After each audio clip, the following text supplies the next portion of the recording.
ఇప్పుడు మామూలుగా మీరంతా రోజువారీ కూలీ చేస్తే మీ పంటలు పండించుకుంటే ఎంత డబ్బు వస్తుంది మీకు జనరల్? మాకి పంటలు పండిస్తే మాకు తినటానికే మేము అమ్మట్లేదు. అమ్మేది ఒక 2000 3000 అంతే అంతే. ఇప్పుడు బండితోటే దున్నేస్తాం కదా, బండికి ఒక 10-12 వేలు పోతాయి. మీకేముండదు. మాకేముండదు, మాకు లాభం రావట్లేదు.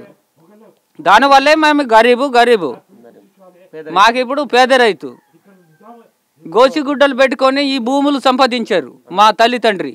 ఇప్పుడు మేము ఇదొకటి అదొకటి చేసి పాయింట్లు చెడ్డలు ఈ నిక్కర్లు ఏంటి మేము పెట్టుకుంటున్నా. కానీ వాళ్ళకున్నావు గోపి, నేను కూడా వాళ్ళతోటి చదువుకున్నాను, కానీ నేను 5వ చదువుకుంటున్నాను. నీ వయసు ఎంత ఇప్పుడు? నా వయసు ఇప్పుడు 40 నడుస్తుంది నాన్న, 40 నడుస్తుంది. సో మొత్తానికైతే ఎంత సాదా సీదా జీవితాలు అర్థం చేసుకోవచ్చు మనం. ఇటు మా సొంత అన్న ఎన్నో అన్న మోయ ఎంత ఎన్నో అన్న మూడో అన్న ఎంతమంది వీళ్ళు అక్క చెల్లెలు అన్నదమ్ములు? నలుగురు అన్నదమ్ములు, నలుగురు అక్క చెల్లెండ్లు. ఉన్నారా? వాళ్ళంతా ఉన్నారా? వాళ్ళంతా ఉన్నారు. ఇప్పుడు 2 తమ్ముళ్ళు చనిపోయారు. ఓకే. ఈ మోయ ఉన్నాడు, ఇంకెవరు ఉన్నారు? ఇప్పుడు ఇడమ ఉండేడుగా, ఇడమ చనిపోయాడు, 3 మొత్తం అయ్యారు. ఈడొక్కడు. అక్క చెల్లెండ్లు 4 ఉన్నారు. సో మొత్తానికైతే హిడ్మా మామూలుగా మనం ఫోటోలు చూస్తున్న వాళ్ళ అన్న మోయాని చూస్తే కనుక ఎంత డిఫరెన్స్ మనకు కనిపిస్తుంది. ఎంతో బక్క చిక్కిపోయి వాళ్ళ బ్రతుకు తెరువునే ఏదో సాదా సీదాగా చిన్న భూమిలో వరి పండించుకొని వచ్చే డబ్బులతో సాదా సీదా జీవనం కనిపిస్తారు.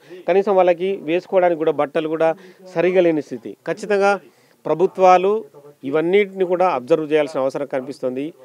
ఆదివాసీ గ్రామాలు కానీ గిరిజన బ్రతుకులు కానీ వాళ్ళ బతుకులు ఎనడం కోసం ప్రభుత్వాలపై పోరాటం చేస్తున్నా కూడా కానీ వాళ్ళ జీవితాలు ఇంకా కూడా మెరుగు కావాల్సిన అవసరం కనిపిస్తుంది. ఇప్పటికీ వీళ్ళ ఇంట్లకు కరెంటు లేదు.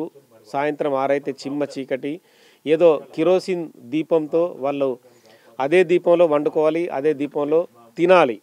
మనం మామూలుగా హైదరాబాద్ లాంటి పట్టణాల్లో ఉంటే కరెంటు లేకుంటే మనం తినేటప్పుడు కరెంటు పోతే మనం ఎంత గందరగోళానికి గురవుతుంటే మన పిల్లలు కరెంటు పోయింది ఎలా తినాలన్న బాధకు గురవుతారు. కానీ వీళ్ళందరూ అదే కరెంటు పోయిన స్థితిలో వాళ్ళు ఆ అన్నంలో పురుగులు పడ్డా ఇంకేది పడ్డా కూడా చూసుకోకుండానే వాళ్ళు అన్నం తింటుంటారు. అదే అన్నం కడుపులోకి వెళ్తుంది. మళ్ళీ తదుపరి వాళ్ళ బతుకును వెళ్ళదీసుకోవడం కోసం ఉదయమే లేచి పొలాల వెంట పరిగెడుతుంటారు. వాళ్ళకు వచ్చేది ఈ మనం చెప్పకూడదు మామూలుగా మన దగ్గర వేలకు రూపాయలు ఉండాలనుకుంటాం. కానీ వాళ్ళు ఏదో 6 కాలం పంట పండి వెళ్ళదీస్తే వాళ్ళకి వచ్చే డబ్బులు ఇందాక గోపి చెప్పినట్టు వాళ్ళకి వీళ్ళకి ఇవంగా మిగిలేటి వేలల్లో. సో అవి కూడా వాళ్ళ పిల్లలకి బట్టలు కొనుక్కోవడం కోసం కావచ్చు, మిగతా వచ్చిన ధాన్యంతో బతుకు వెళ్ళడం కోసం ఉంటుంది.